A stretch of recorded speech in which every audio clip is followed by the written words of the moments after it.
At least YouTube says we are. And now YouTube says we are live. We're So live. yeah, YouTube says we're live. So hello, welcome to this week unloaded.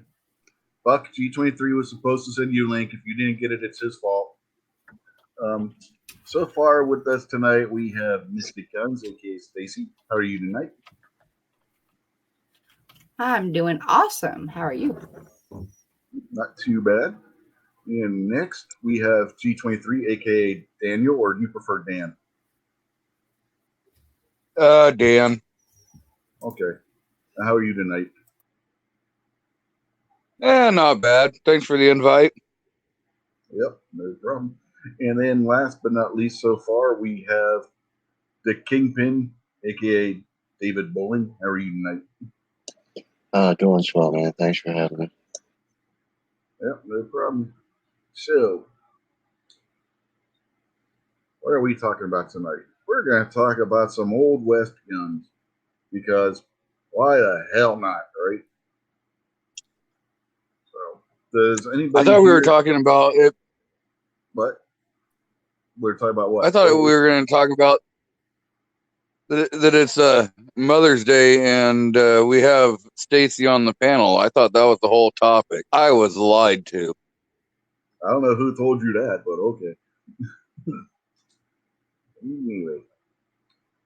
Happy Mother's Day, Stacy. There, you happy now, G23? Yeah, I kind of vote for that. Stacy should just run the whole show. I think she should do at least a half an hour long monologue. Speech, Yeah, right. speech. No. And thank you. If she says But no. I'm good. All right. So I'm going to go hide over here in my little corner. Does anybody here have a favorite Old West style firearm? Do you want to go through a quick definition of Old West firearm? Anything you see in a Western. Winchester 1892, most recognizable from The Rifleman or a couple other movies. Yeah, you know me. I don't know. I'm not as sophisticated as you guys when it comes to that. So I'd just say the cool lever action one that the guy's got in his saddle. And most likely that would have been a Winchester 92. It's crazy. In movies where they should have been using Winchester 73s, you'll see them using Winchester 92s because the 92 was just more prevalent at the time when they were getting the weapons together to make these movies. Because the 73 at that time wasn't in mass production as much like what the 92 was. For example, a perfect example was the Jimmy Stewart movie, Winchester 73. A lot of the scenes in that movie, it's actually a Winchester 92 that's being used.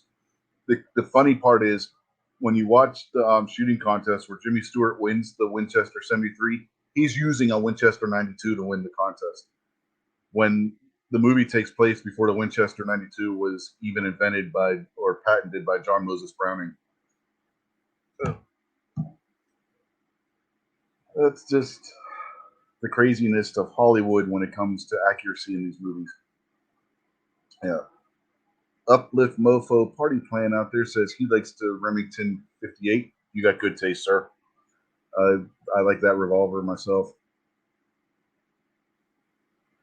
Or man from I don't know if that's a him or her. So. You know who that is? No, I don't know who that is. I'll type it on the inside. You can see the inside chat, right? Yeah. All right, I'll type it there.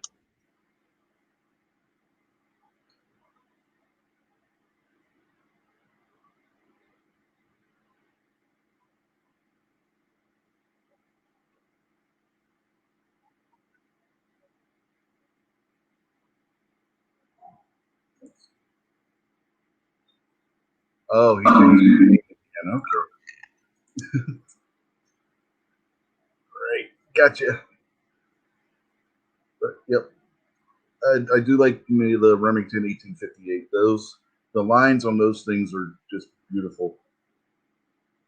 If you forget, Stacy, remember a few months ago we were talking about revolvers, and I said about that, and you didn't know what it was, and I showed you the page for that over at Taylor's and Company. Yeah. Yeah, that's the one we're talking about. Those are really nice guns. And Where's you were like, Snobby "Hey, I at? want one of those." Where's Snobby at if we're going to be talking about some old West guns? He's in his office working on videos. Tell him to come work on a live stream. That's his excuse this week. You know?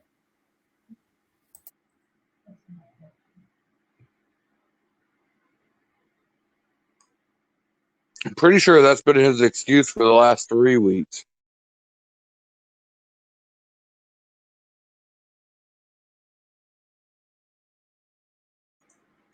So I had to explain to my wife the running gag with Snob and his excuses for not showing up on the show, and then speaking over Stacy's shoulder instead. But we're not even getting that this week. All right. So, what, you don't know any Old West gun, Kingpin? Well, you said the rifle that they carry in their little scabbard on the horse. That's right. The closest thing I'd have to what I would call an old West gun is are my Henry lever actions, and they're not Yeah, exactly old West guns. I mean, I do have a Model 37A break action shotgun. That's the oldest gun I've got, but that's not quite old West either. Well, what it might usually if you got like what sounds like a year, that's because that was when they were patented. So, but what model did you say it was? It's a 37A. Oh, okay. Yeah. What? Who makes that? Give me 1 second. It's right here beside my bed. Let me grab it. Okay. It might have been something that was around back then because they did have single shot shotguns back in the Old West.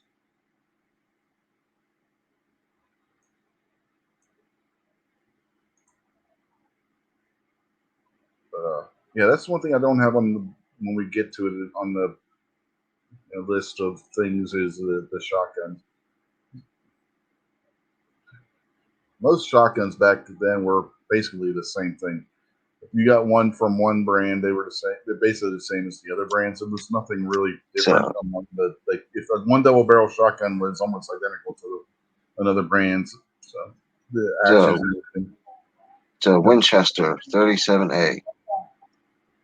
Those might have, or something very similar to that would have been used in the West. So, the old break action shotguns have been around for a long time. Yeah, this thing's in bad shape and needs a lot of work done to it.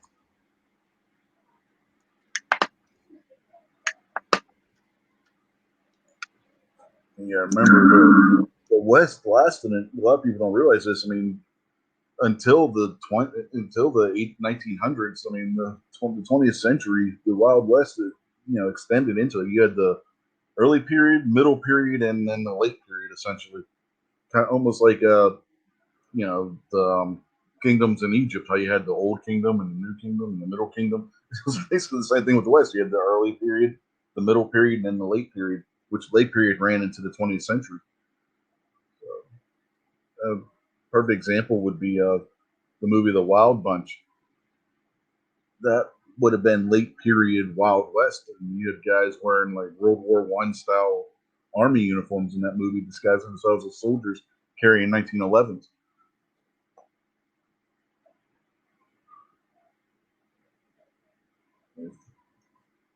I've seen people categorize bootlegging in the West or in prohibition, in like Arizona, and that as still being Wild West there, because that would have been like the cutoff point there for it as far as where they would categorize it.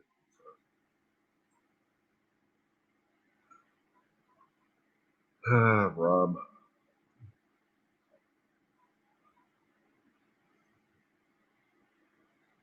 I don't know what to do with him sometimes.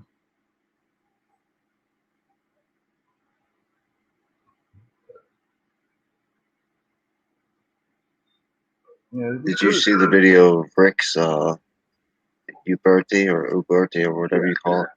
Yeah, that was that's a copy of a Remington 1875. I want one of those. Yeah, the one he's got is gorgeous. Yeah, they come in a three. They come in the 45 that he has, 357.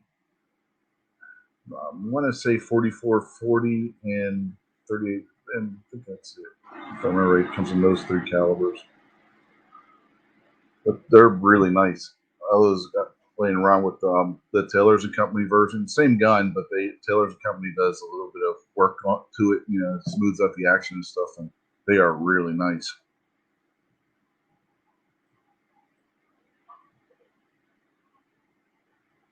They had Taylor's Company had a big booth up at the Great American Outdoor Show this year, where they had all their stuff.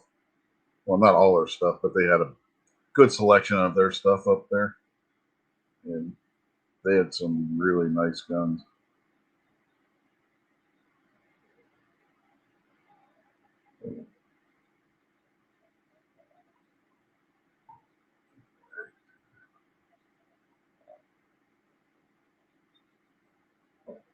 I'm trying to think of what to talk about because half my panel doesn't know the subject matter. You guys just want to go? About us. Got to talk about something. Let's see. Well, you both know what the Peacemaker is, right? That would be the revolver you always see them using in westerns. I figured just a person that was trying to keep peace. No, You're that talking was, about the Colt, right? yeah, the Colt. Yeah, that's the one you see in all the westerns, right? Everybody in the westerns carries the Peacemaker, but that's not the way it really was in the West. Colt had the largest market share for sure because they were the military's rifle, or not military's rifle, military's handgun. G23 and I were talking about this before we went live. While Stacy was on the phone with her sister earlier, so she might not have heard the conversation. But Colt had a lock on the U.S. Army's service pistol for about 150 years.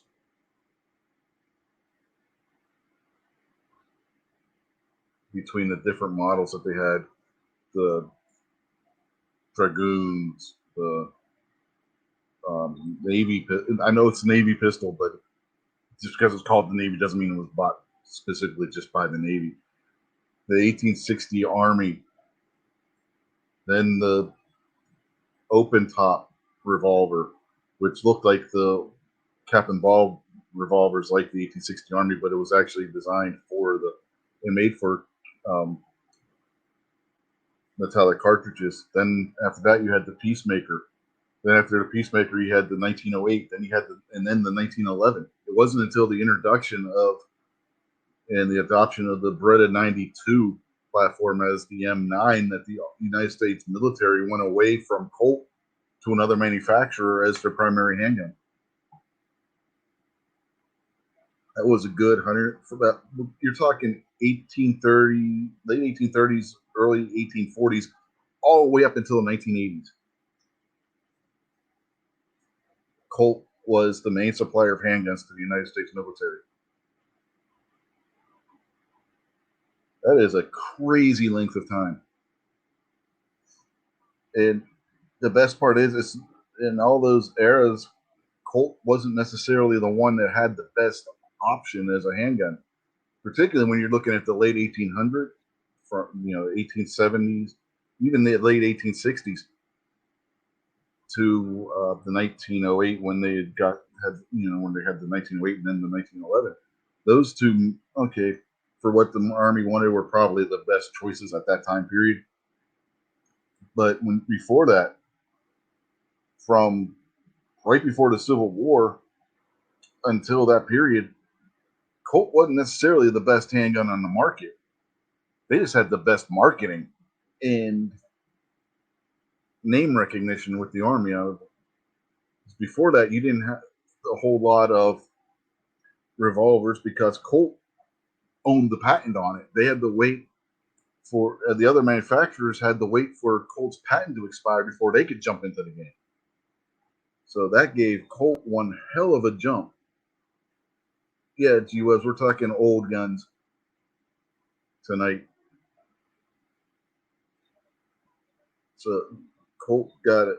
Like I said, Colt got a jump on the game, and that made it extremely hard for anybody else to be able to jump in and take over that market. And like I said, it was roughly 100, between 145, 150 years that Colt had their thumb on the military's handgun market for the United States. And like I said, finally Beretta was able to get over that hump and got into that with the 92. Just thought that was any. You guys have any thoughts on that aspect of it?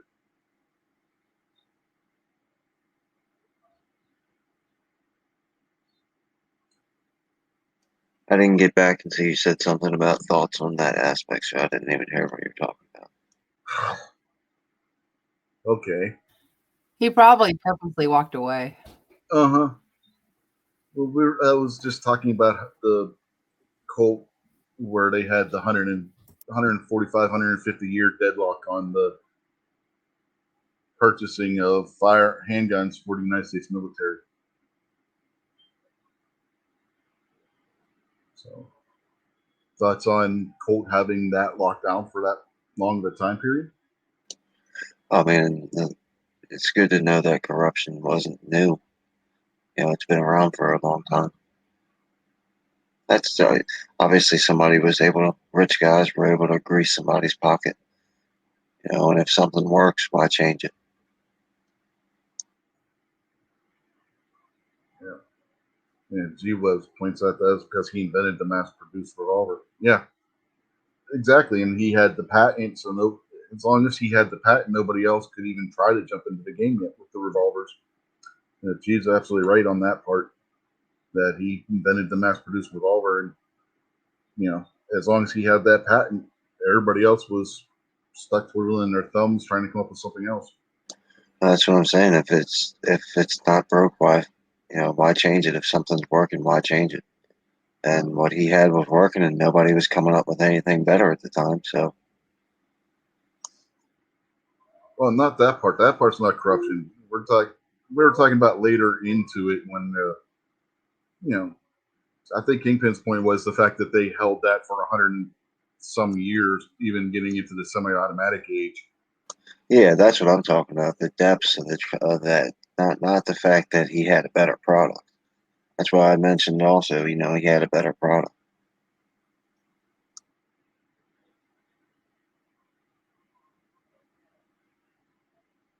Yeah, we're not advocating socialism. Calm down. I know there's a delay, so he hasn't heard all that yet. So. What was it? Smith and Wesson's idea to try and compete with Colt was the volcanic. And anybody here know what the volcanic pistol led to?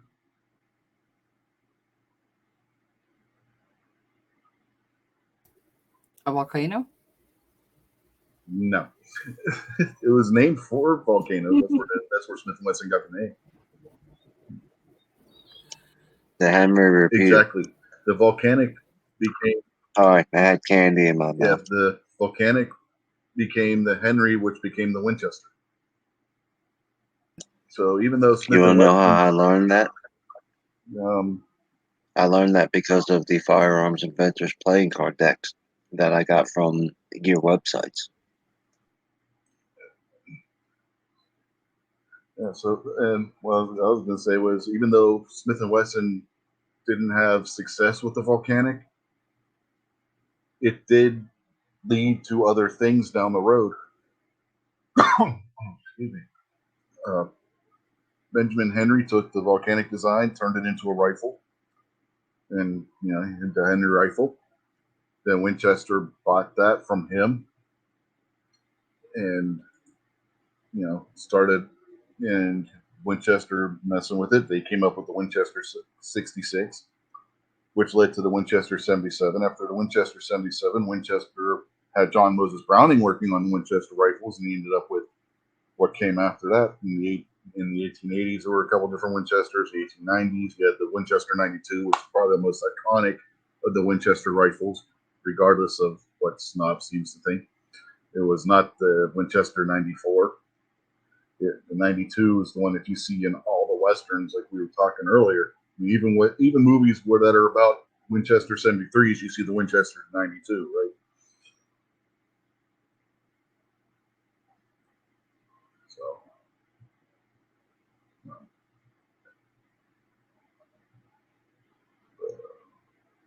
yeah, it's good to know that G's work with those cards is educating you, Kingpin. See, folks, go out there and buy those playing cards over there on gearwebsites.com. Not only are they good for playing a hand of poker, you also learn about the gun that somebody might point at you if you're cheating at poker. Well, in the Old West, anyway.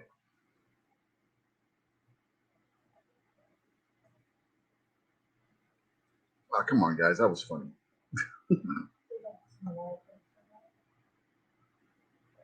So, any other thoughts on any of this stuff that was just being discussed?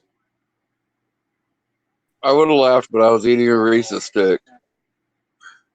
What's with you guys all eating candy on my show? Darn it, and not giving me any. God. I know. I don't have any, and no one's sharing. I don't know. Kingpin's eating candy, and G23's eating candy, and neither one of them are sharing. I see how it is. I don't have any candy. Yeah, no, I don't either.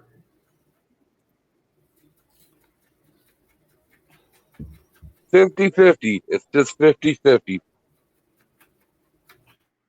I tell you what, G, you send Rich some candy, and I'll send Mystic some candy. Only if you tell me. Okay. Okay. Ohio 45 ACP asks a good question. Was Colt able to rework the cap and ball revolvers to accept metallic cartridges when they came out? Colt was not. At that point in time, Smith & Wesson owned the patent on the pass-through cylinder. All the Colt conversions you see done were actually done by independent blacksmiths, not blacksmiths, gunsmiths, not by Colt. Remington, on the other hand, had some of their 1858 armies left over that weren't sold in the factory. They factory converted them, and kind of like how Smith & Wesson now is paying Glock for royalty for every one of their Sigma and later versions of that pistol. Remington was doing the same thing with the factory conversions of the 1858. They were I think it was Remington was paying Smith & Wesson $3 for every one of those 1858 conversions that were sold. And this is just the factory conversions. So while there were Colt conversions, none of those were actually done by Colt.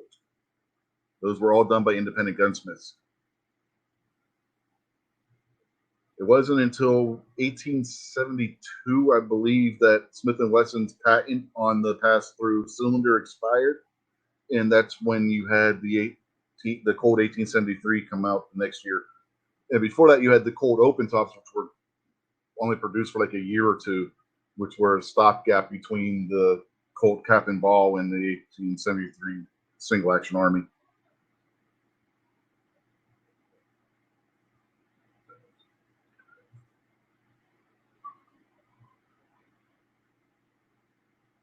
And Remington, they didn't get into the game with an actual factory produced cartridge gun until 1875 with their appropriately named 1875, which basically looked like an updated version of the 1858.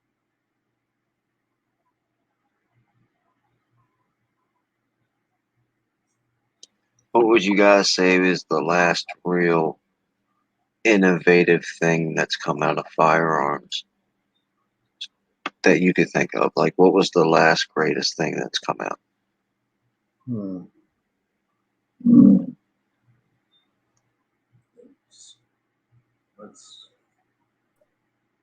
Barrett 50. That's just a bolt. That's just a semi-auto rifle that fires a 50 caliber. I mean, it does have the recoiling barrel, but recoiling barrels were used in artillery pieces for a long time. They just adapted that into a rifle.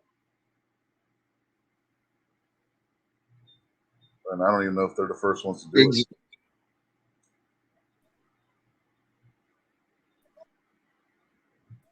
And Buck says the P365. Yeah, I guess there's some innovation with the magazine. You know, because darn it, I was about to show mine. You can't do that. But you got a grip about the width of the Smith & Wesson Shield's grip that holds more rounds.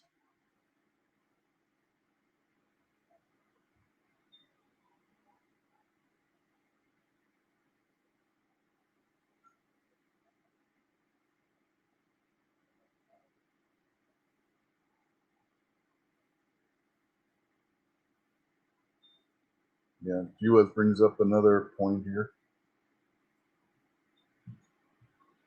that Roland White was the inventor of the bore-through cylinder, and Smith & Wesson paid him for the rights to do that.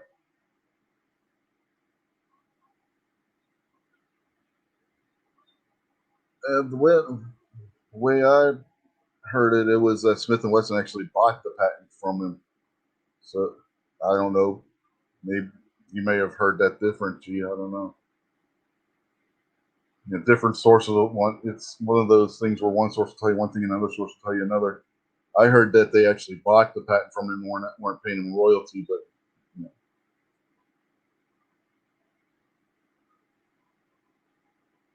Yeah. And that the way I heard it was that Remington for the conversions was paying a royalty, the $3 royalty for every one of those they did. So again, maybe where I heard it from was wrong. Maybe, so I don't know, but that's the way I heard the story.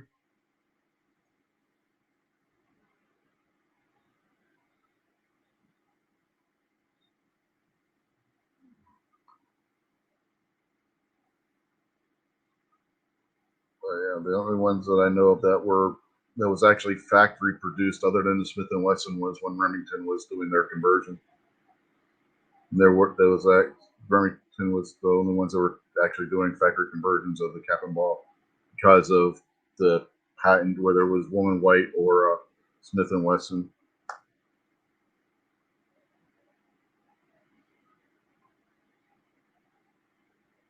So, all right.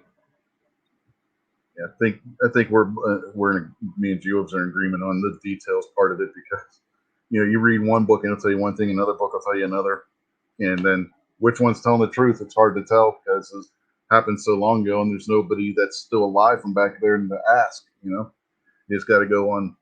You got to try and go with as many sources as you can and see which ones overlap, and hopefully that'll boil down to something that approaches the truth at this point. No, I think that you guys should start spitting and cussing, and let's start like a huge feud over this and cause a bunch of people to really hate each other and say bad things. I second that. Go, Rich, go, go, go. No. Let me make some popcorn first. All right, hey, Mystic, I guess we're going to have to hit G side. Go, G, go, G, go.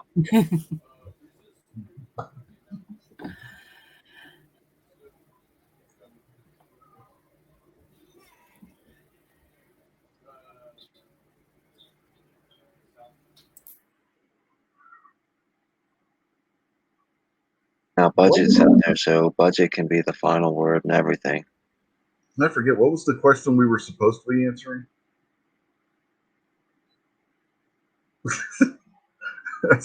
Oh, I had asked what was the last, in your opinion, what was the last major innovation in firearms? Like, what was the last biggest, greatest thing? I don't know. There's a lot of stuff that you see now is based on stuff that was done before. Like we had the discussion last week on a certain manufacturer about how he took a bunch of other ideas and combined them together to come up with his gun. So, I've had this conversation, but the reason I bring it up is it seems like firearms are one of the few inventions that man have come up with that have hardly changed at all from their very first design. You Yeah, know, there's been minute details like rifling in the barrel, which has made a big difference, but it's only one small little change. You know, different size triggers, automatic fire, different stuff like that. You know, it's hard to perfect something that's almost perfect.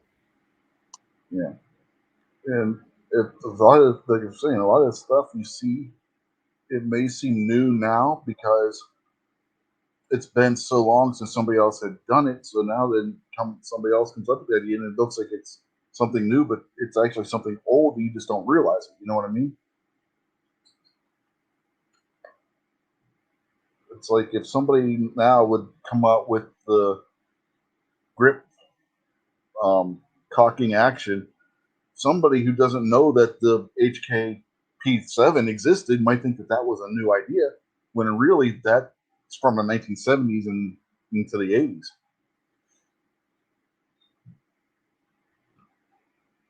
So it's hard to say what would be the. I mean, I think Buck had.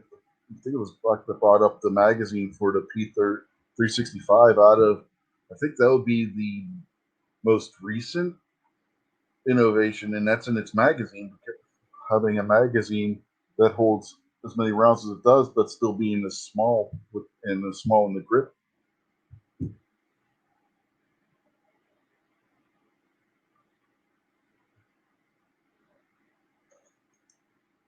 Yeah, we got our wrench bigger out there. There you go. Now you got your wrench.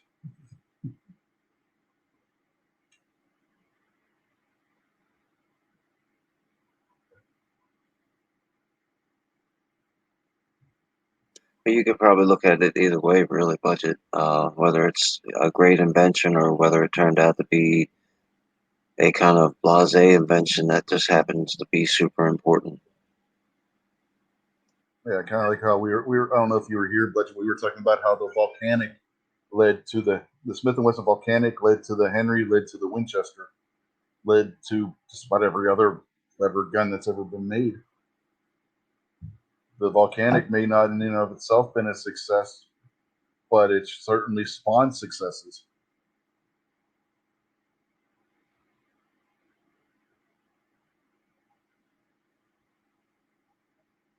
So, anybody else have any thoughts before we move on? We can get on to our bracket, hopefully.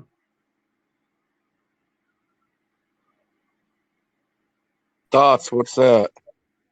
Those are the things that pop up in your head that sound like you're in somebody else's voice, and you don't talk back to them. Oh, my wife told me I'm not allowed to have those. Well, she doesn't know it won't hurt you. Well, if you're married, thoughts are whatever your wife just told you to do.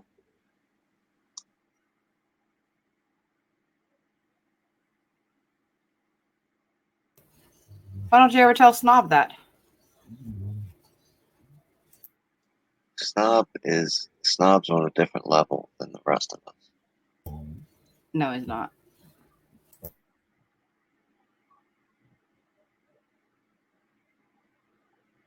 All right. So now that we've clarified for G23 what a thought is, anybody have any more thoughts on this before we move on to something else?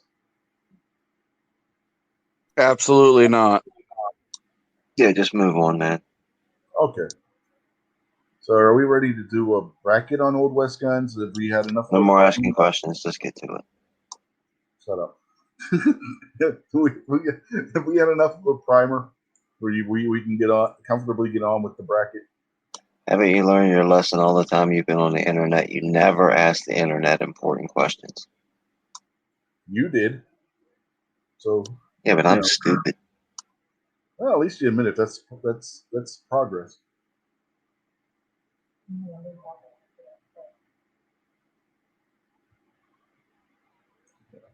Yeah, Budget says he would say that the last Great Leap Forward was smokeless powder, but that discounts the different operating systems like gas piston, recoil operation, etc. Yeah. Not to mention the use of different materials like the AR series rifles. This is true too. Or Glocks and other plastic wonder guns.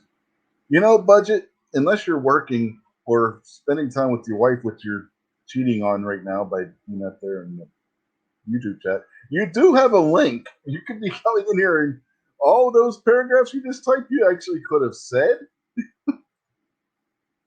Yeah, just saying. Oh no, the cows have busted in. We got a moo out there, and everybody's making sure we know it.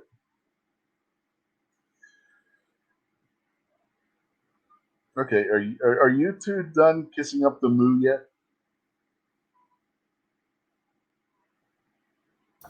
No. Bucket says he's at work.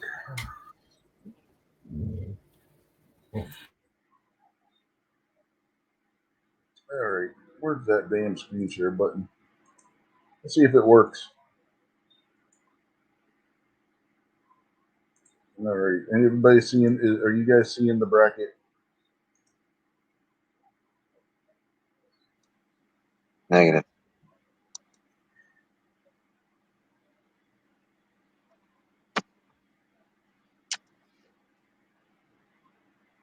Ohio 45 ACP wants to know if there's any lineage between the M1 carbine and the development of the M16.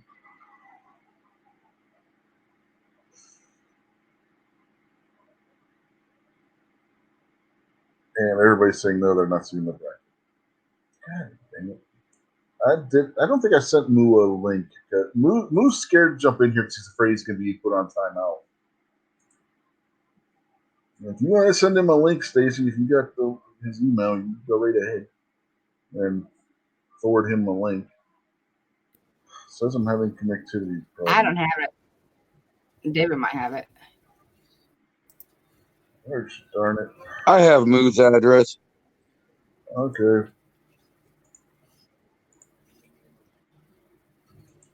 Screen share working now or no? Do you want me to? Do you want me to forward Moo? Yeah. I might have to refresh the page, and if I do that, we're going to be stuck with the musical chairs to get the moderator back on. That way we have a tiebreaker. Anytime you're in a lobby chat and someone says no, don't send Moo a link, then leave that lobby chat. I might just have to read what the choices are. Because I don't feel like playing musical chairs to try and get the star back, because the way this works. I show that you have the star. Yeah, I do have the star, but if I refresh, I won't have the star, and then we'll have to play musical chairs to get it back. Yeah, that's true. All right, so I'll just read off what the selections are for the bracket. So first we have the 1873 Colt Single Action Army versus the Smith & Wesson Schofield. Then we have the Remington 1868 Factory Conversion going against the Colt 1860 Army C Mason Conversion, which is one of those gunsmithing conversions, which was the largest, if I remember correctly, gunsmithing project to do that. The C Mason was the one that developed that version of converting it and whatnot. And then we had the Smith & Wesson number 3 versus the Colt Open Top. The Remington 1875 next comes in against the Colt 1878 Double Action Army. Then on the other side of the bracket, we have rifles. So you have the Winchester 1873 versus the Colt 1883 Burgess, the 1860 Henry versus the 1865 Sharps carbine, which was the improved version of the Sharps carbine that was used during the Civil War. The Winchester 1892. There you go. What? Sorry. Sorry, I thought I was muting it. I was talking to my dog. Okay.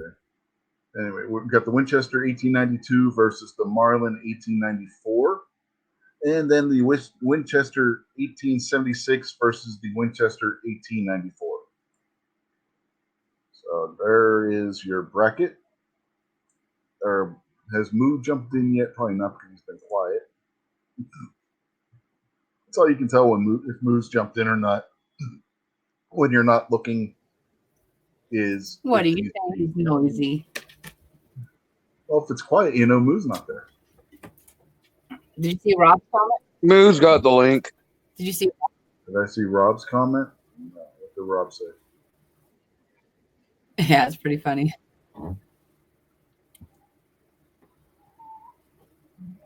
Yeah, just don't milk him for God's sake. Yes, this is true. I don't know who told you that, Rob. It wasn't me.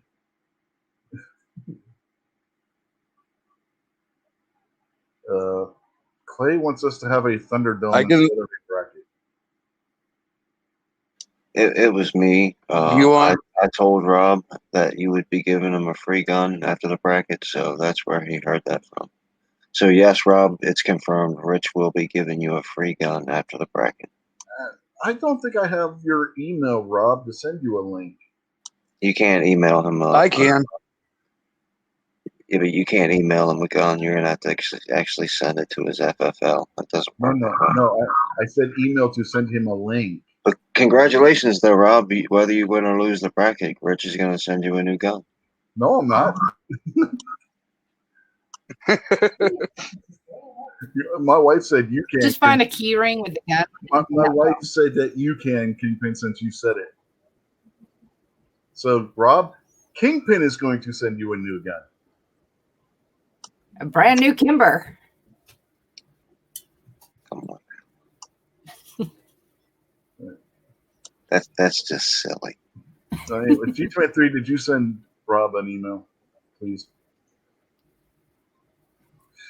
Now you got everybody wanting a gun. Gee, I don't got that many guns to give. G-Webs gets a free gun also, and I think Rich will go ahead and supply that gun too. The views and opinions of Kingpin are the views and opinions of Kingpin only and do not represent the views and opinions of me or anybody else on this panel. If Kingpin says somebody's going to send you a free gun, he is responsible for making sure you get that free gun. Nobody else. So the Glock hater should have a link. Yes. Okay. So Rob and Moo, you got links. If you guys want to jump in here, you can.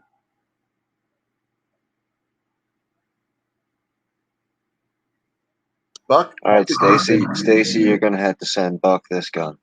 No. This was all on you, buddy. I'll pick one of Snob's.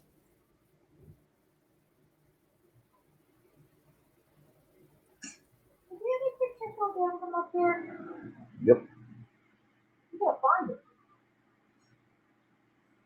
It's not cheap. So, all right. First bracket, we got the 1873 Colt Single Action Army, better known as the Peacemaker, versus the Schofield.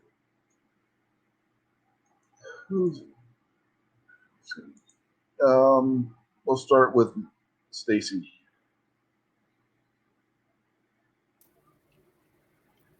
What was it? Colt and Smith and Wesson? Yeah. Peacemaker versus Schofield. Go with Colt. G23. Schofield. Kingpin. I'll go with the Peacemaker on this one. Fellow gun-tuber, who I have no idea who it is. It's Buck. All right. Schofield or Peacemaker, Buck? Last week, Jake Fallon was king.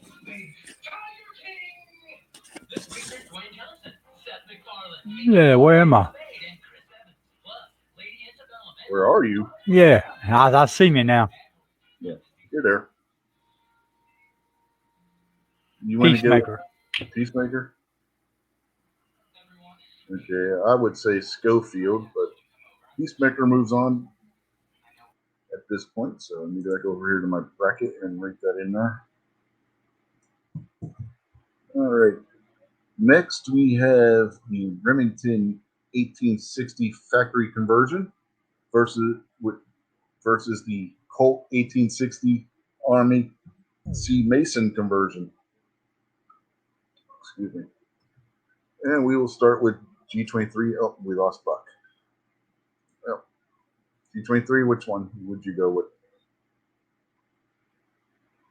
Which ones again? I wasn't paying attention. The Remington 1858 factory conversion or the Colt 1860 Army C Mason conversion? The first one. Okay. That's one vote for the Remington. Kingpin? I'm going to go with the Cold Army, and I'm going to offer an apology to everyone that has to sit through this grueling bracket. This is going to be rough. Yeah, two of our panelists have no idea what these guns are. It's just fun. Stacy? Factory. The factory conversion? All right, that one moves on because that would have been my choice.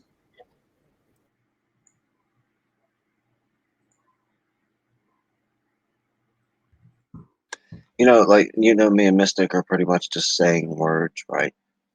Yeah, pretty much. You say one, and she's going to say the opposite. we already came to that conclusion that that's what you two are going to try. Buck says it kicked him out. It's going to be one of those nights, I guess. Doesn't let me screen share, won't let Buck in. Clay wants to know what the obsession with Kimber is.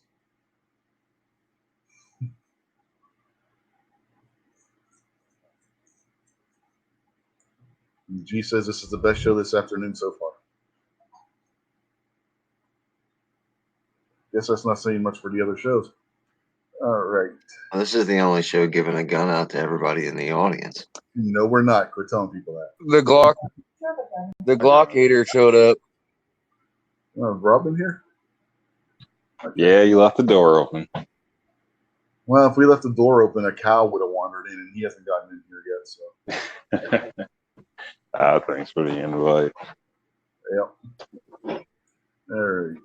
Hopefully you know something about these guns, because we got two in here already that don't. I don't. If you want me to pop out, I can. I figured I'd be the one to mess it up for you. You can stay. It just makes it all that more fun. You can join me and David. All right. I'll go with the one that sounds cool. All right. Next, we have the Smith & Wesson number 3 break open, which is exactly what it sounds like. It breaks open just like what it's. All right, can y'all hear me now? Yep. Yep. Anyway, what was that? Yeah, we hear you, Buck. Loud and clear. All right.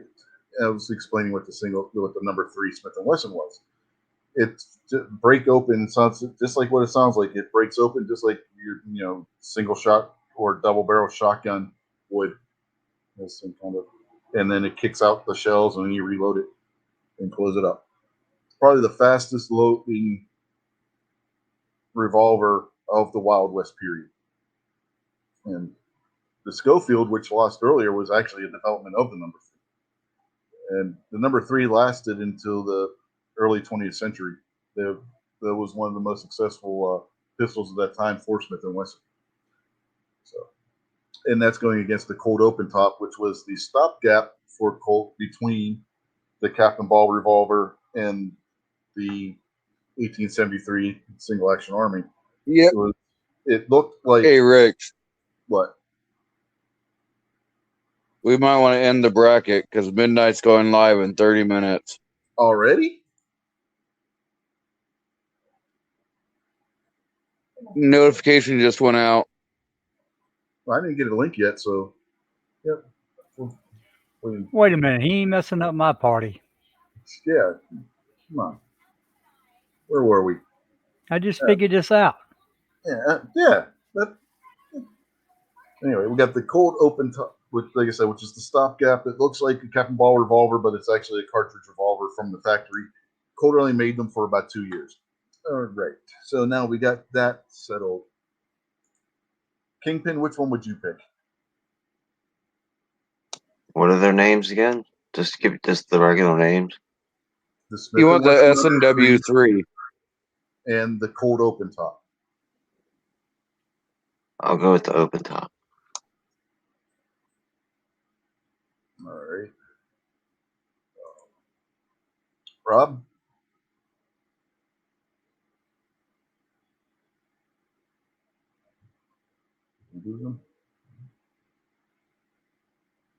Woohoo, Rob. Rob D from New York. You're on the caller, you're on the line. Sorry, I was muted. I said I'm sitting here trying to double screen looking both up. But I don't want to keep you waiting, so I just run with the Colt Doc? open top. I believe that's Colt. Yeah, that's the Colt. Okay. I'll go with the Colt open top. Stacy? Smith. All right. G23? Smith and Wesson number 3. And I will also pick the Smith & Wesson number 3. So that gives us a tie.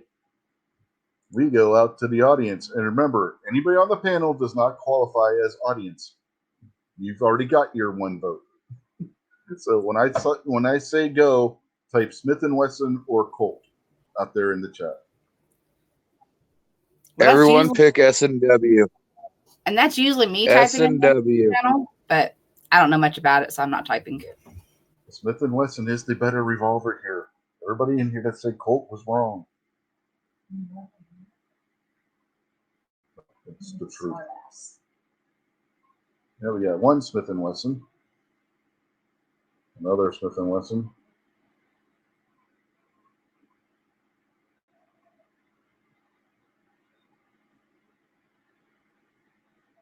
I thought Smith and Wesson had troubles with their earlier revolvers. Maybe I'm getting them confused with the Colts. Yeah, this looks like it's I going thought to be the one was like way more famous than the other initially. So far, this is Smith & Wesson's pretty much going to take this one. So I'm going to call it because nobody is voting for the Colt. So Smith & Wesson moves on.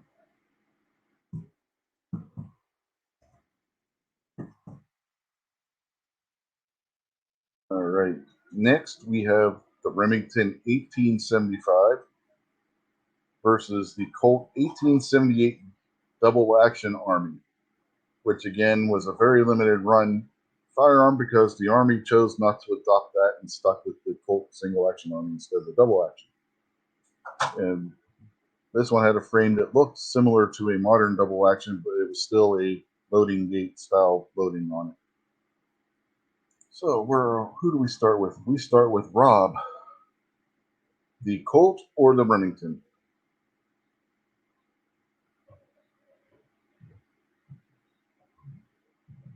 I'll go with the Remington. Buck? I will go with the Colt. All right. Stacy?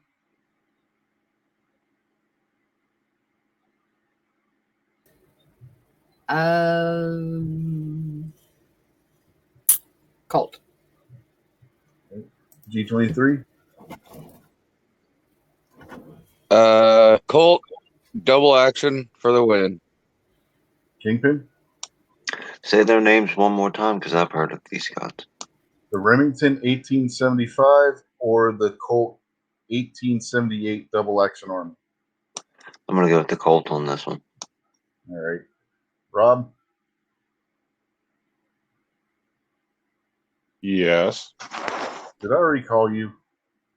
Yeah, I think I did. Yeah. Yeah, and I said Colt. Yeah, you said Colt. That's right. I'm losing my mind. No, I said Remington. Oh yeah, you said Remington. You were the one that said. You were the only person who said Remington. Yeah, I didn't get to get the other page up yet, so I was just going with that one. I'm losing it. I'm sitting here holding up 5 fingers, which means that all of you voted, and I'm still calling on you again. It's one of those days. Colt moves on.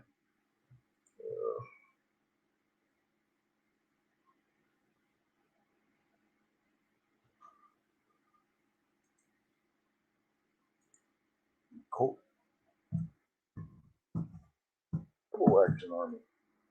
The single action and the double action have both moved on to the next round. All right, now we go over to the rifle side of the page. You got the Winchester 1873 versus the Colt 1883 Burgess, which wasn't a wide production gun because Winchester threatened to start making their own revolver if Colt continued to make the rifle. Colt surrendered, stopped making the rifle, and the rest is history. And by all accounts, the Burgess was a good rifle. So we start with Buck. The Winchester 73 or the Burgess 1883? Well, on rifles, we're going to have to go with the Winchester. Okay. Stacy?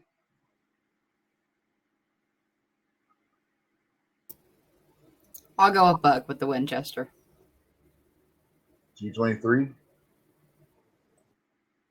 I'm going to be the oddball, and I'm going to go with the Burgess. All right. Kingpin?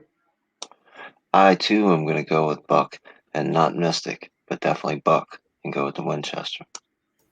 Gee, thanks. Rob? Rob? Winchester. I don't know if they were the same look, case hardened and whatnot. That's what the modern ones look like. Yeah, They look the pretty Bur- good. Or the other one. Externally, the Burgess looked just like the Winchester. The internals were different. It's got a real thin, I don't know, thin area right on the stock, I guess, right behind the receiver. That kind of made me nervous with that Burgess. It just seems delicate to me. Decorative and delicate. All right. Well, the Winchester moves My on. Google search.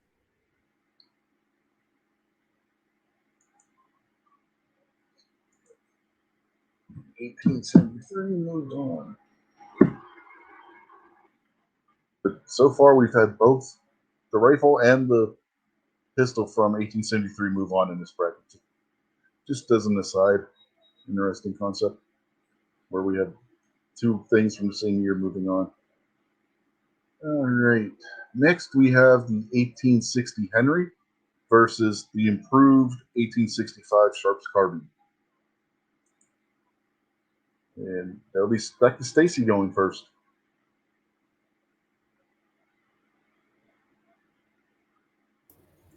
What were the choices? The Henry or the Sharps Carbine?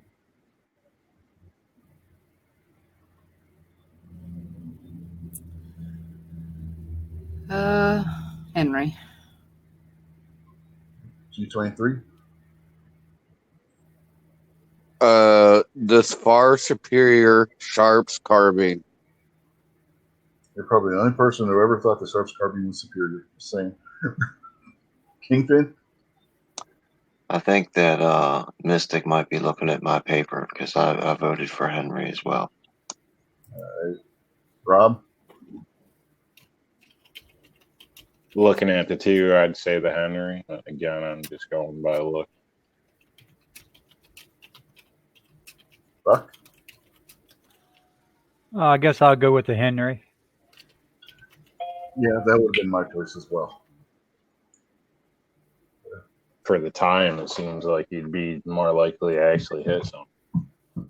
Well, the Sharps were used to great effect by the cavalry in the Civil War. That was the previous model, which was what, the 1860s? Okay. So I'm just going by photos. The Sharps carbine looks pretty short, and I assume I don't know if it's rifle or the Sharps carbine was made for cavalry use. It's okay. It's a lever action rifle as well, but it's a different style lever. If you look at the trigger guard, I don't know if you still got your Google open. Yep. You see how it's got that piece behind the trigger guard? You pull it down there, and it's opens up and the spits around out. It's kind of like a lever action breech block. and then when you close it again, it Okay. feeds around from the buttstock into the chamber instead of having a mag tube like what the Yeah, Henry that's and the Winchesters have. kind of what I didn't like too, is that on the top, how it has that big hook, you know, not hook, I don't know what you would call that, but That's the hammer. Once you feed Yeah. around it, you cock that back like you would on the muskets.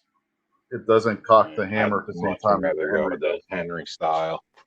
Yeah, I mean the Henry's the precursor to the Winchester. The Henrys were manufactured by Winchester. And the Henry led to the 1866 Winchester, and the rest is history from there. And of course, the Volcanic led to the Henry, but we already discussed that before. All right, moving on. We're at the Winchester 1892 versus the Marlin 1894. Your main difference here is your Winchester kicks the rounds out the top. The Marlin kicks them out the side. That's basically your whichever one of those styles you prefer is which one you basically go for here, I guess. So who goes first this time? Stacy went first the last time, so it'll be G23.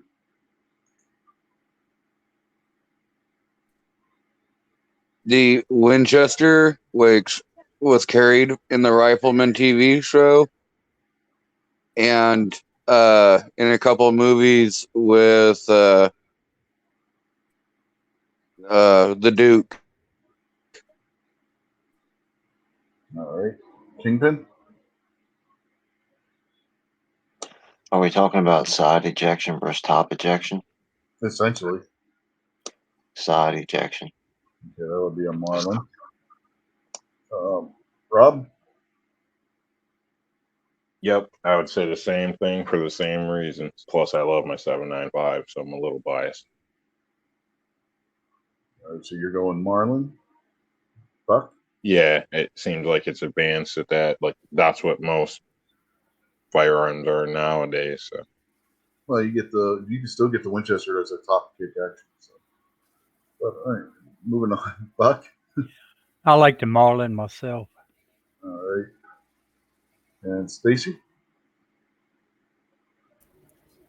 Winchester. All right, and I would have went Marlin as well because I just like the Marlins. I like the look of them and everything.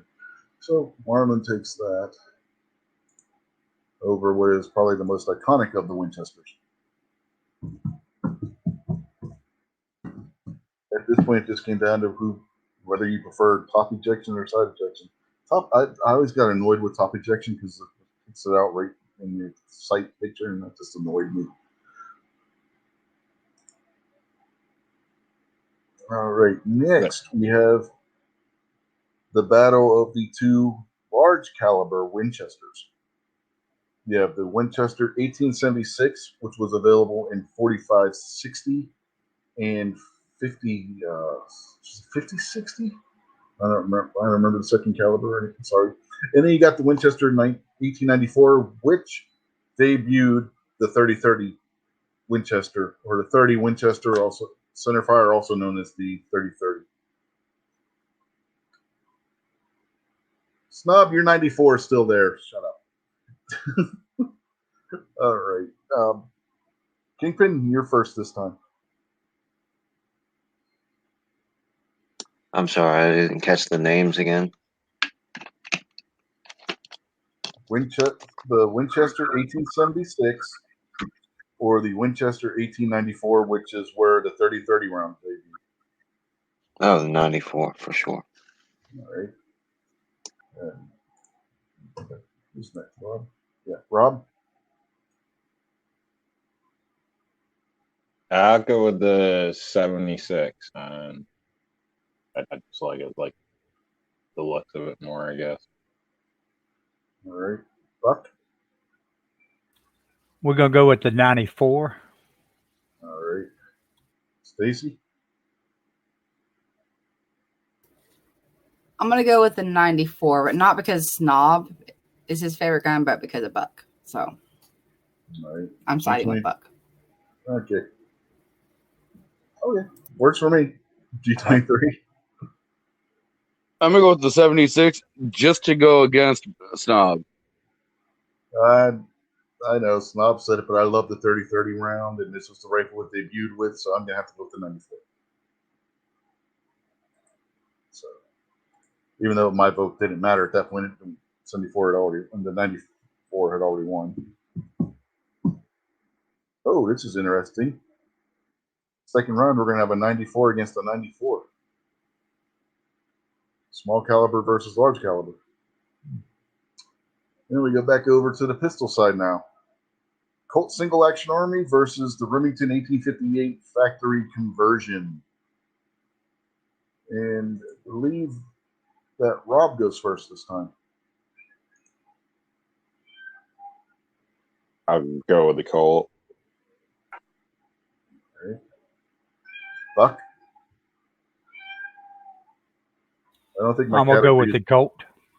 I don't think my cat agrees with you. Rob said Colt, and he started meowing his head off. I don't think he likes Rob. I think you're torturing that cat, man. Just one. That's Somebody probably what it is. Mystic.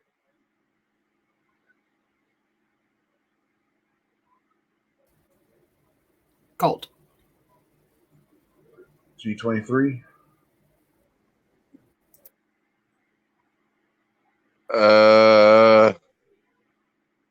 Single action. They're both single action. But I'm going to assume you're talking the Colt. No, I was actually talking the other one. The Remington? Yeah. Okay. Kingpin? I want to go with Colt. You could have made it a tie, Kingpin, but you blew it. Because I was going to go Remington because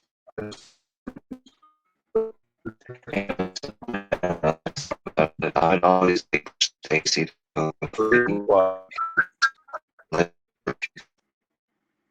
didn't catch half what you said there, Kingpin. You were roboting on my end. I don't know if it was robot for anybody else or if it was me. I said, since I'm a gentleman, I like ladies to go first. So whenever Stacy should always go before me. Well, she did. Except when it's your Well, turn. not always. I just thought about that, and we've been rude at some point in time during this game, and that's not fair. We're not PC. We're fair. It's a family show. No, this is a legitimately run business.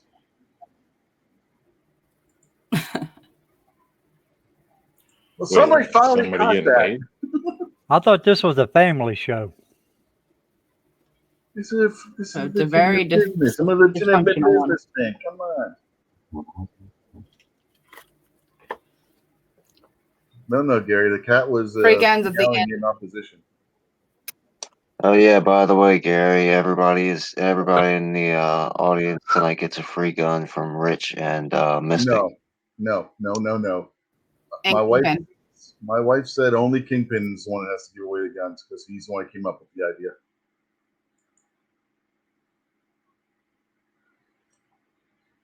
All right.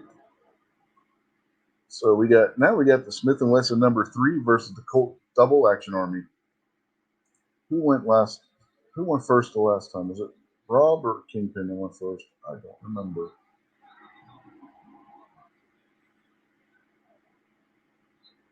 I think I went first last time. Okay, so we'll start What was with it again? Smith and Wesson what? Smith & Wesson number 3 break action versus the Colt Double Action Army. So which one, Buck? Smith & Wesson or Colt? I'm gonna go with the Colt. All right. Stacy?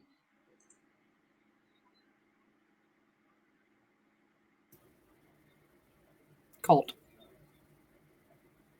G23? I was chatting in the audience, so I missed it up. So I need you to restart the entire bracket. That ain't happening. Smith & Wesson or Colt? Smith & Wesson. Okay. Kingpin? Colt. People know nothing about these revolvers, which you've already stated before we started, so I guess I shouldn't be surprised. Rob? I'll go with Smith and Wesson. They got a All pretty right, cool it's a thing here. tie. Smith & Wesson number 3 or Colt Double Action Army. We send it out to the crowd when I say go. Go with the number 3. All the audience needs to listen to Rob. Send me your bank information. All your firearms.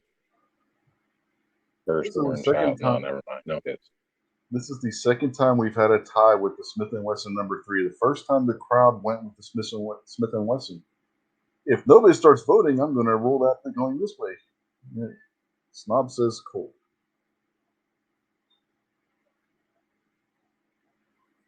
The Snob doesn't count. Any votes he makes is 2 for the other. I can go with that.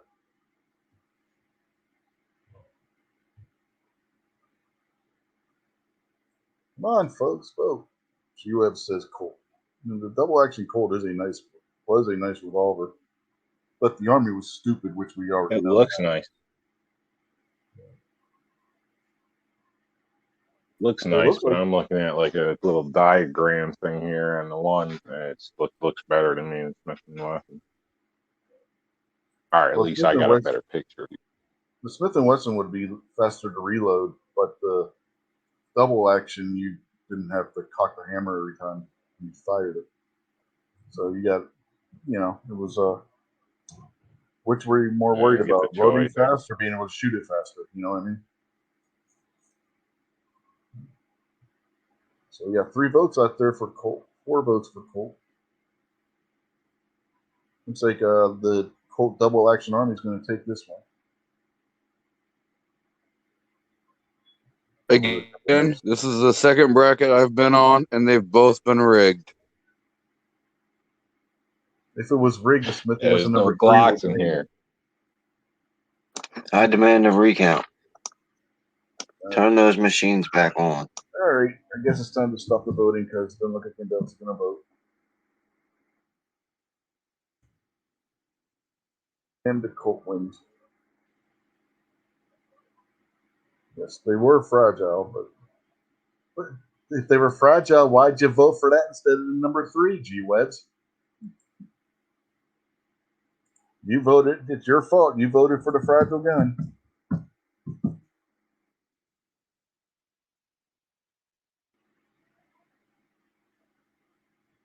Yeah, they were cool, but yeah, they were fragile. Yeah. All right. It's time to go back over to the rifle side of the equation. We have the 1873 Winchester versus what possibly started the ball rolling on a major scale for Winchester, the 1860 Henry. And we start with Stacy. Henry or 1873 Winchester?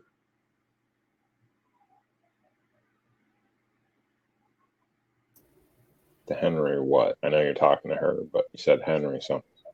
Yeah, the 1860 Henry, the original Henry rifle, not the modern Henry. The original where you got to do the Henry hop and everything.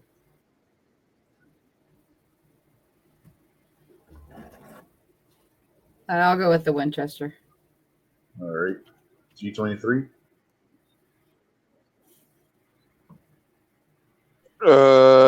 Winchester. Kingpin? Winston Churchill it is. Right. I didn't think he was on the bracket.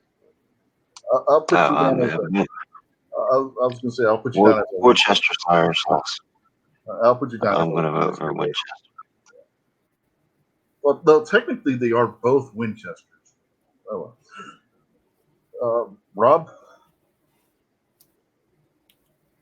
I'll go with the Henry. Buck? I'll go with the Winchester. And I would also go with the Winchester.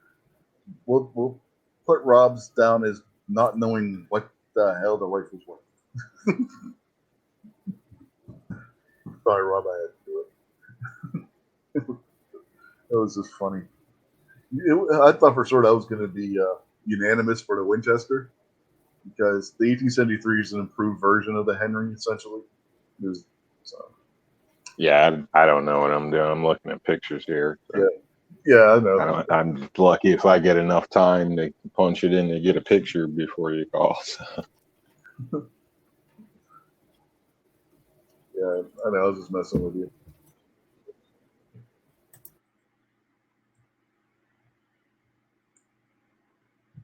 All right. Who goes next? Stacy went first. Who went first? Stacy went first, I thought. So it'll be G23 this time.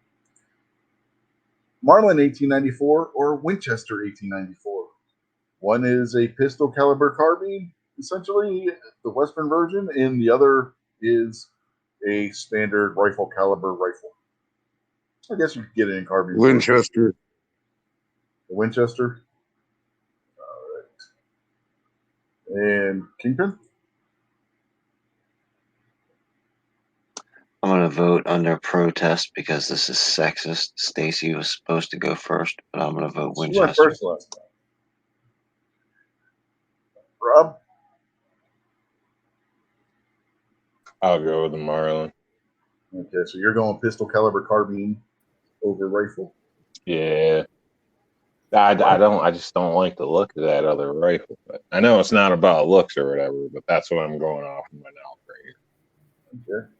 Buck? Rifle or pistol caliber carbine? The Winchester. All right. Stacy?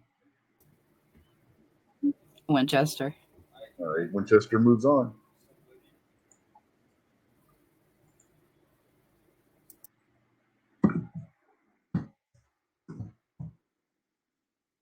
All right. Now we got the Battle of the Colts. The single action army or the double action army. And we start with the Kingpin.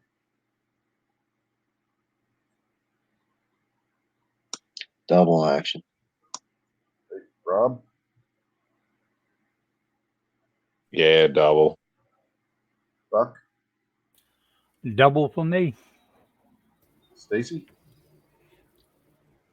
Double. G23? I'm just gonna go against the crowd, and I'm gonna say single action. Yeah, you just had to ruin it. Because you know I'm the going double with action is the polar alpha too. But the double action army moves on. Now we got the Winchester 1873 versus the Winchester 1894. Again, pistol caliber carbine versus rifle. Rob, you're first.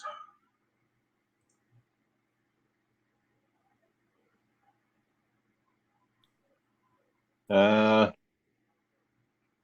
go with the 73. Is what you said, right? The Winchester 73 or the 74? Winchester 73 or the Winchester 94? 94. You're going with the 73? No, I'll go with the 94 on this one. Okay. So you're going with the rifle of the pistol caliber carbine. Got Yeah. it. Okay. Buck? We'll go with the 94. All right. Stacy? 94. G23? 73 because I can't agree with Snob. Kingpin? 94. All right. 94 moves on.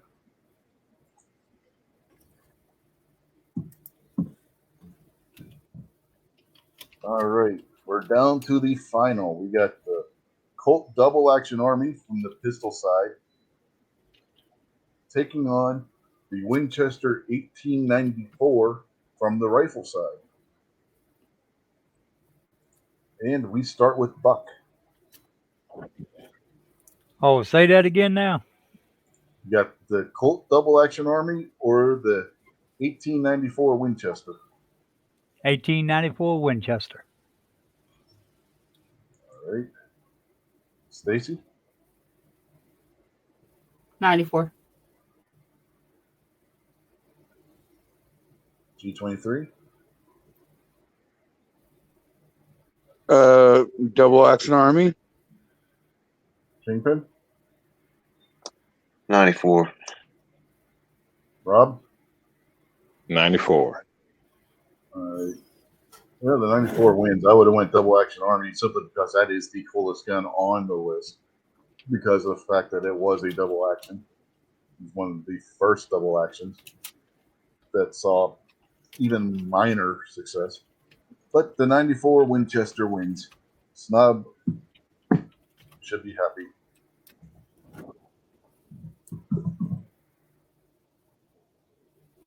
Well, this was a highly professional panel, so yeah.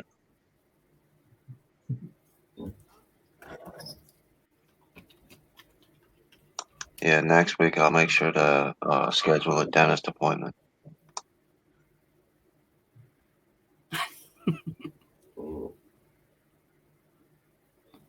Yeah. My choices did not make it to the final. So anybody who wants to claim that this bracket was rigged, you know what you can do. I believe the Well, only half person- my answers came from Buck and the other half came from Snob. I just looked at the pretty pictures. I did that earlier too. Off air. I was looking at pictures. Well, In that all was- fairness, I am familiar with the 94, so I'm glad that the 94 did well. Geez, Stacy, if you were The looking at panelists pictures, the 1875 Remington should have won. Should have had your vote every round because you fell in love with that when I showed you a picture of it.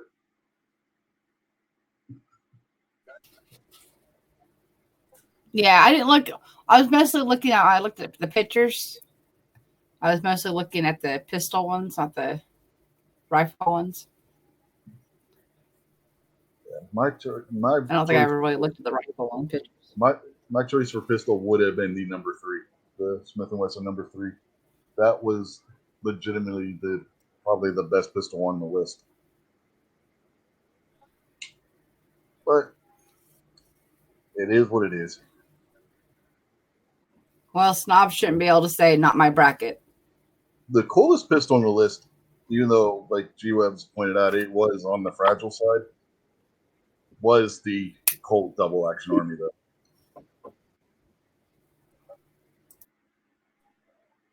But if we were going just by what was the best, I would say the Smith & Wesson number 3 should have took that side of the bracket. It was definitely the fastest to reload, and if Major Schofield wouldn't have been a bozo with his caliber, the Schofield may have displaced the Colt Single Action Army with at least with the cavalry. And the Schofield I think was it's a funny. variant of the number 3. What was that, Rob? I was gonna say I think it's funny, and I'm not trying to draw any connections here, but it seems like every gun I looked up, there's a YouTube video from Hitchcock for it. So I don't know if Yeah, that's saying anything. just about every one of those, with the exception of the Double Action Army, Uberti makes a replica of it. So if anybody wants any of those handguns, with the exception again of the Colt Double Action Army, you can find a Uberti version of that on the market. And that's one of the Italian guns. Yeah.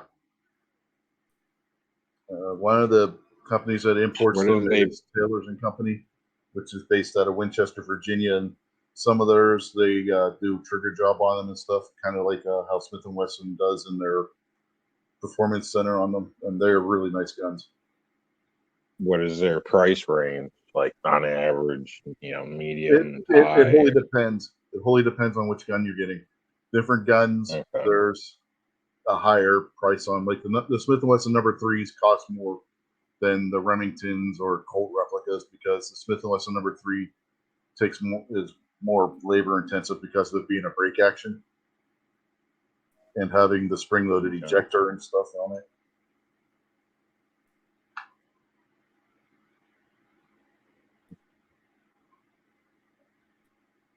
So Midnight has sent out his links. I believe their website is Taylor Firearms or taylorsguns.com, one of those two if you want to check them out. Or you can just do a Google search for Taylors & Co. They have you can go on there and look at their website. The Remingtons and the Colts generally are under $600 for one of them. And they come in different calibers. If you get one of their black powder versions, they'll be under $400 generally for the cap and ball versions, like the Remington 1858 or the Colt 1860 or the Colt 1853, 1851, the Colt Navy. But those are generally under $400 for those ones. So if you want to look and see what they got. But there are nice guns. They were at the Great American Outdoor Show, and I got to handle them and do some dry firing on some of those, specifically the metallic cartridge ones, not so much the cap and ball ones. But the actions on them are really nice and smooth, even the ones that don't have their trigger job on them. So, yeah, if you want to get one of their replicas, they're really well made. Uberti replicas. Now their cap and ball ones are Pieta. They're still an Italian company. They're not the Uberti. They're a competitor, but they're nice as well. So, and Pietas you can pick up at like Bass Pro or Cabela's or whatnot too. So if you look on their website, you can see then you can compare prices between the different outlets to see.